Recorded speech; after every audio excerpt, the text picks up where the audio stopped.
Good day, everybody, and welcome to another edition of the Military and Foreign Affairs Network. I am your host, the voice of reason. In today's coverage of the ongoing civil war taking place inside of the former state of Ethiopia, the conflict continues. So, where are we? Where do we stand today in regards to war goals, war aims, certain war goals being met, certain war goals not being met? So I think we have to go back to at the start or correction at the end of last year. And to a certain point, we actually have to go back as far as January of 2020. So again, just going back in time almost well over a year.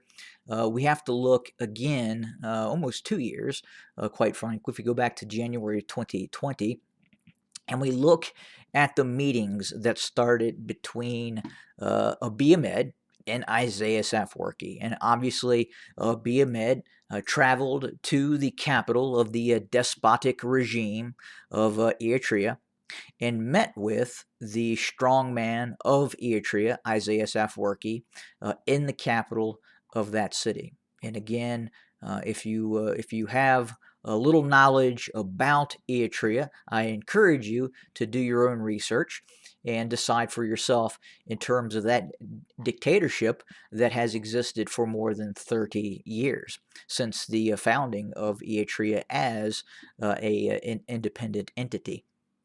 But again, Isaiah Afwerki and Abiy Ahmed met multiple times, both in Eritrea and obviously in Ethiopia, in Addis Ababa, also known as Finfinne. And discussions and plans were hatched.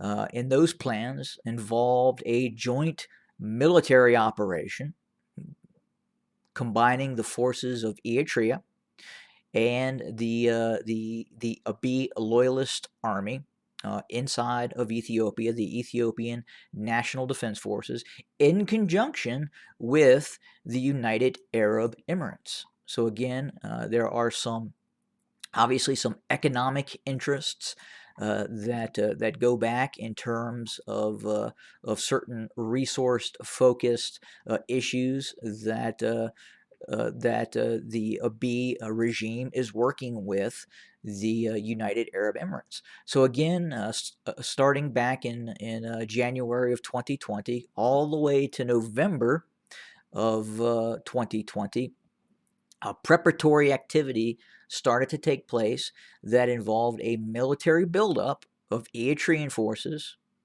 and Ethiopian National Defense Forces with the intent of launching a massive invasion of the Tigray region. And in November 2020, that is exactly what occurred. And did the Tigrayan Defense Forces launch an operation against the Northern Command once it became very, very apparent that the combined forces of the Eritrean army and the Abiy loyalist army were going to launch this massive invasion into the Tigray region? Yes, absolutely. It is a preemptive tactic when faced with a far, far larger opponent. We have seen that in other conflicts, such as the Middle East wars between Arab and Israelis. And the Israelis have launched preemptive operations in the past themselves, and especially in this case when you're facing a much larger opponent in terms of the combined forces of Eritrea, which in terms of its population base has the largest army in all of Africa when considering its population base. And then again, the Ethiopian army, very large, 150, 160,000 personnel at the time that the military invasion was undertaken. But again, what were the war goals and war aims of the joint Eritrean and Ethiopian armed forces? Well, it was the conquest and subjugation of the Tigray region and either the killing or the arresting of all major political leaderships of the TPLF. So let's look at those war goals and war aims. So obviously, initially, the invasion kicked off fairly successfully, again with the support of UAE, United Arab Emirates drones, People's Republic of China drones, and the direct support of both the Eritrean Air Force and the Ethiopian National Defense Forces Air Force. This invasion was launched and initially was fairly successful and deceitfully called a law enforcement operation, which obviously we know this was not a law enforcement operation now. And to say so would almost be humorous, if not for the extensive loss of life that has occurred in said law enforcement operation. So again, a fairly successful operation initially. The Tigray region had not mobilized and was not ready for a joint invasion by the Eritrean army, by the Ethiopian National Defense Forces, with the support of some fairly high-tech equipment in the form of the United Arab Emirates. So initially the invasion went well, and then that invasion turned into a debacle, again with poor leadership and a rapidly mobilizing Tigray Defense Force located and mobilizing in the Tembian region in the mountains of Tigray. They eventually, as we know, launched massive counteroffensives and were able to, in many cases, defeat and ambush large convoys of Ethiopian National Defense Forces and Eritrean army units located in the Tigray region, causing massive casualties during that period of occupation. It became so bad at one point that leadership elements of the joint forces of the Eritrean army and obviously the Ethiopian National Defense Forces were demanding meetings with the general staff of the ENDF, demanding further support in a better trained force to deal with what was occurring inside of the Tigray region. So again, massive casualties were being taken. And then finally, the Ethiopian National Defense Forces, in conjunction with the Eritrean army, decided to launch an all-out offensive into the Tenbian region, which failed miserably. Again, another string of military defeats and massive casualties, and right about that time, that is when the Tigrayan Defense Forces launched its own significant offensive operation, and from then on drove the forces of the Ethiopian Abiy Ahmed regime out of the Tigray region, drove the forces of Isaias Afwerki and the despotic dictatorship of Eritrea out of the Tigray region, again causing massive casualties and those forces exiting the country. So again, if we simply look at the war goal and the war aim of the Ethiopian National Defense Forces of the Eritrean Army, they were defeated. No war goals were accomplished.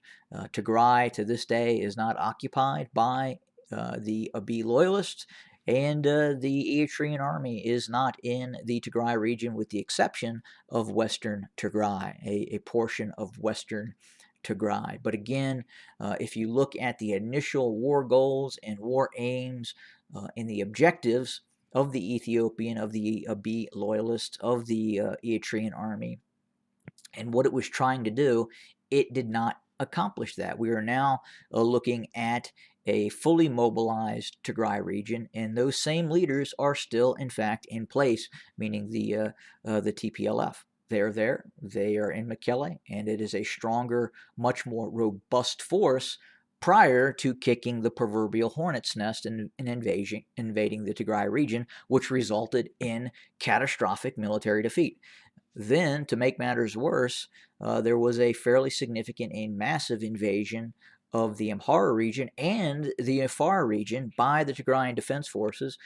Some would call this a operation to quite possibly seize control of Addis Ababa and change the existing regime in Addis Ababa, also known as Fenfene, and they got very, very close to doing that. Some would call it a punitive invasion in response to the initial invasion of Tigray. So again, in sheer territory, conquered and or taken by the Tigrayan Defense Forces was in fact larger than the area taken by the Abiy loyalist forces when it invaded. So again, significant areas from Weldia, Desse, Kombolcha, all the way down to the gates of Debre Burhan, and as we know, Western nations started to evacuate its citizens from Addis Ababa as they believed a regime collapse was very, very close. And we have also received intelligence that would indicate indeed a regime collapse was just days away from actually occurring until Turkish forces were introduced into the conflict. Further assets of the People's Republic of China and obviously the United Arab Emirates were also introduced into the conflict, which changed the dynamic on the ground, especially near Debre Burhan and within the confines of Shia Robit and a little bit north of that locale. But again, and eventually the Tigrayan Defense Forces withdrew from the Amhara region after seizing control again of more territory than probably what Tigray actually controls in the Tigray region proper. So again, if you look at the war goals, the war aims, the Abiy loyalist regime would have never believed in 1,000 years that the Tigrayan Defense Forces would have had the capability to evict both the Eritrean army and the Abiy loyalists from the Tigray region and then launch an invasion of the Amhara region, seizing many towns and cities and actually probably coming away in a better position in terms of some assets that have been captured in terms of assets in Desse and Kombolcha that were seized by the Tigrayan Defense Forces and taken back to the Tigray region. But that's where we sit right now. So basically, the status quo before this year-long conflict that has resulted in tens and tens of thousands, possibly hundreds of thousands of lives, was initiated quite possibly by miscalculation on the part of Abiy Ahmed and Isaiah Afwerki. They are in the exact same position as they were at the start of the conflict, with the exception of the economy is constricting and collapsing, and the massive amount of support that existed for Abiy Ahmed at the start of said invasion is simply no longer there anymore. Again, we're seeing widespread rebellions in the Oromia region, and that continues, a civil war within a civil war, so to speak. And the Oromo Liberation Army is very much active, and probably even more active now because of the invasion on the part of the Abiy loyalists into the Tigray region. The Ethiopian military, the Abiy loyalist military, has been shattered. It has taken quite possibly up to and exceeding 100,000 casualties, and is not the same force that existed prior to the November 2020 invasion of the Tigray region, and especially after the defeats that took place in the Timbian region in the Tigray region. So again, what is going to happen next? Obviously, it's very difficult to say. Abiy Ahmed and Isaiah Afwerki have really gained nothing. On the contrary, they probably have lost much more than they have actually gained in the short term and the long run, as we see the civil conflict continue. Yes, the recently, just yesterday, the Tigray region reached out and displayed an olive branch. Now, I would say that olive branch was more or less for the international community, as opposed to Abiy Ahmed himself, as I would say that the Tigray central leadership is very dubious of any activities or actions by Abiy Ahmed, considering what has happened over the past year.